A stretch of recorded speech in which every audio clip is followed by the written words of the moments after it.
Hello everybody, it's Bangkok Ian here. This will be a video response and it's also going to be a pickups video because I've not made a pickups video in bloody ages. Anyway, video response time. This one's a video response to Ben at TRexSpaceStation. Lovely guy.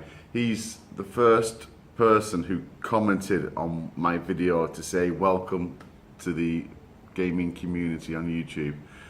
I'll never forget that. He's a lovely guy, and I'll leave a link to his original question below. And let's get on with his questions for the month. Okay, here we go. Question one is a game with a beautiful art style. Now, I'll admit, if the game has got only mediocre gameplay but a fantastic art style, that will often swing things for me. I will get it based on the art style.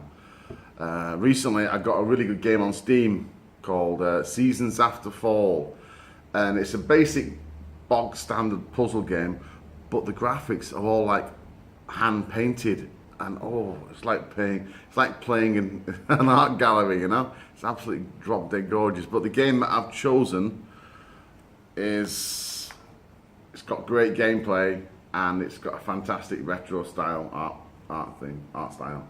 It's 3D Dot Game Heroes for the PlayStation 3. Absolutely fantastic game. Think of it like there we go, some screenshots there.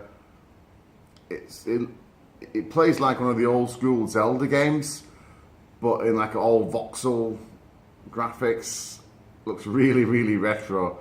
And it starts off thinking, oh, it's really simple, but then it gets really devious. And you got all these abilities, just like the early Zelda games. It's excellent. If you're into your retro games, yeah, this is really retro themed. It's excellent. Heartily recommended. Came out in 2008, 2009, and there's never been a sequel, unfortunately. I don't think it sold that well, which is a real shame. But it's an excellent game. If you see it, recommend it. Number two, handheld game. Now, just got this yesterday, so it's going to be featured in my pickups video as well. But I had to get it because I love the original. And this is Dragon Quest VIII for the 3DS. I had Dragon Quest VIII for the PlayStation 2 when it came out. It was one of my all-time favourite RPGs on the PlayStation 2. This was my first, on the PlayStation 2, this is the first Dragon Quest game I ever played. And yeah, been fantastic. Since then, I've gotten every single Dragon Quest game. I've even got the Dragon Quest that battle, the Dynasty Warriors style games, and I believe there's Dragon Quest Warriors 2's coming out for the Nintendo Switch as well. So that's another game I'm going to be getting. But yeah, Dragon Quest VIII. It's one of the best Japanese role-playing games ever made. And the 3DS version, I've only played it for maybe an hour, but all the memories come flooding back. All the graphics have been improved as far as I can tell. It's voiced, and you got the second screen with your maps and your inventories and all that stuff. It's great having the map on the second screen. It's brilliant. And yeah, lovely game. Fantastic RPG. Hundreds of hours of fun in this game. And yeah, really pleased I got it. I'm so happy this came out. So yeah, Dragon Quest VIII for the 3DS. That's my handheld. What next? Game with aeroplanes in it. I do like my flight sims. I've been a flight sim fan since I got my PC in the early 90s. 89, 90, I think I got my PC. And I've really missed the more complex type of PC simulators. These days they're more like action arcadey. But I remember the old days when you had all the keyboard overlays. You put them over your keyboard because pretty much every key on your keyboard had a function. But those days are gone, I'm afraid. There's very few games out that take advantage of all the options and keyboards and all that. Anyway, the game I've chosen for aeroplanes is Blazing Angels. The first one is Squadrons of World War II. This came out shortly after the Xbox 360 was released. And it's a World War II game, unsurprisingly. And it's lovely. I do like my World War II games, especially the flight sims. I like my World War One. So the best part of Battlefield 1 for me was the biplanes. I loved that. And this is a really good game. It's really epic in its scope. I mean, you're fighting the Tower Bridge. You're fighting around the Eiffel Tower. It's really epic. It's really good fun. They did release a sequel, but I didn't really get on with the sequel. The original is where it's at for me. It's a really good game. I bet you can pick it up really cheap if you find it. And yeah, excellent game. Okay, what next? Platform game. This might be a little bit of a cheat, but I've gone for the Sly Cooper collection on PlayStation 3. I had Sly 1 and Sly 2 on the PlayStation 2, but I never had Sly 3 because I've moved on to a different console. And I think it was on the GameCube or something by then. But these only came out on the Sony platform, and they got remastered. When is this out? 2008, something like that. Yeah, this is the remastered versions of all the Sly 1, Sly 2, Sly 3. They're redone in 720p widescreen and 60 frames a second. And the Sly Cooper series, it's an excellent series. I hope it makes a leap to PlayStation 4, because I had the one they released purely for the PlayStation 3, and that was brilliant as well. But yeah, I had to go for all three. And it's like a stealth platformer game. The stealth sections work really well, and the platform sections work really well. And they're just all around great games. This one has got PlayStation Move mini games, but I never really bothered with them, because the first three games, they're all classics. And I never got to play Sly 3 until I got this. And my God, Sly 3 is amazing. It's a really, really fantastic game. So yeah, my platform game collection is the Sly collection, which is excellent. Get it. What next? Oh, finally, beat 'em up / brawler. I don't generally go for these style of games, especially not beat 'em ups. I don't really like beat 'em ups because I can't be arsed remembering the moves. I was a bit too old for it, you know.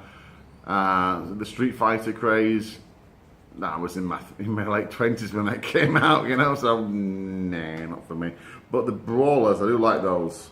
And yeah, Dragon's Crown.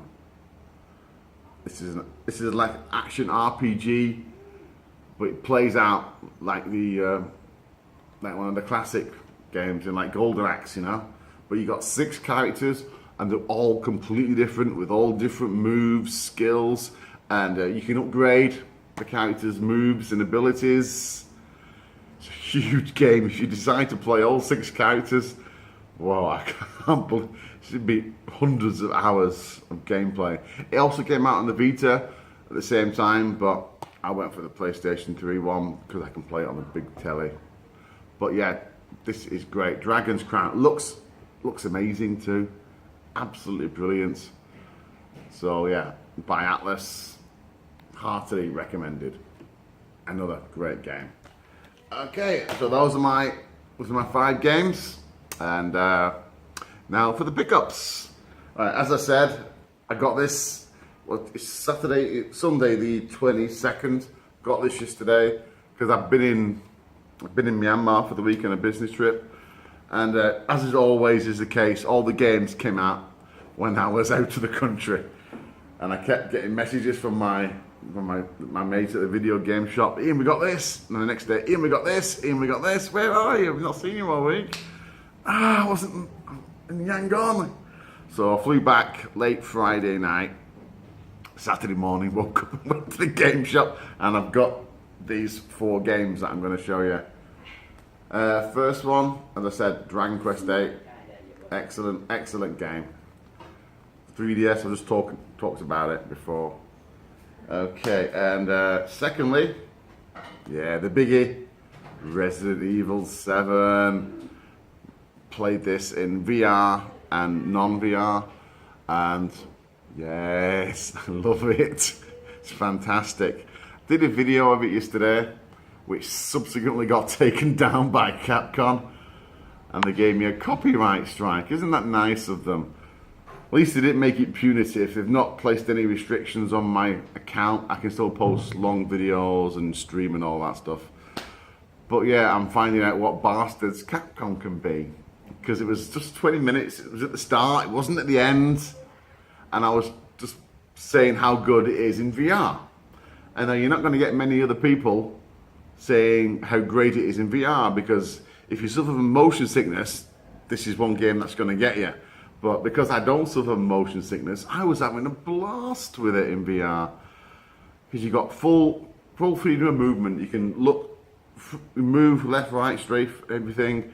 Full movement, and it's fantastic. It's very motion intensive, so if you do suffer from motion sickness, I'd be wary of playing it. But if you don't, this is the best, by far the best PlayStation VR game. It's absolutely fantastic. So yeah, loving it. Also, if you're playing it on non-VR, the HDR, if you've got a HDR TV, is amazing, absolutely. Because you're outside at the start in like a Louisiana swamp, and all the lights, all the oranges and the reds. Oh yes, looks amazing. Also, if you got a PlayStation 4 Pro, Gravity Rush 2. I had Gravity Rush for the Vita, but my Vita got nicked and I lost my copy of the game with it. So over Christmas, the original Gravity Rush Remastered was on sale for the PlayStation 4, dirt cheap, so I got it then. Played it, I thought, yeah, I remember, I love this game. So when Gravity Rush 2 came out, yes, again, this is one of the games I got all these yesterday in the game shop. I spent a bloody fortune, but yeah, excellent. I mean, I've only played it for an hour a bit, but it looks amazing on the PlayStation 4 Pro. Oh, wow. Ultra high def, you know, it's fantastic. It's like playing a cartoon, and it controls really well, plays really well. Excellent game. And finally, Yakuza 0. Yes, I've not really played many Yakuza games. I played Yakuza 3. That was on the, I think it was number 3. It was on the PlayStation 3 years and years ago. This is a sequel to the Yakuza series, and yeah, I'm open world. I'm looking forward to playing this. I've only installed it. I haven't really played it yet. But apparently with this one, the characters have got different fighting styles you can switch on the fly. So there's a more slower, more powerful style, and there's a faster, more kung fu style. So yeah, I'm looking forward to playing this one as well. I'm not sure if it supports PlayStation 4 Pro much. I couldn't see any HDR options in the games. So we'll see. But all these games, right? All these 3, not a one had a day 1 patch, which is unbelievable, isn't it? Okay, this came out a year ago in Japan, so yeah, this shouldn't have any patches. But I was so pleased to find that when I was installing these, they installed really quickly, no patches. I went straight in and played them. And isn't that a sad state of affairs where you're praising the fact that there's no patches? It's messed up, it really is. But yeah, it just goes to show that devs can make a game without needing a day 1 patch, you know? Anyway, that's it from me. Okay, thanks for watching. Cheers.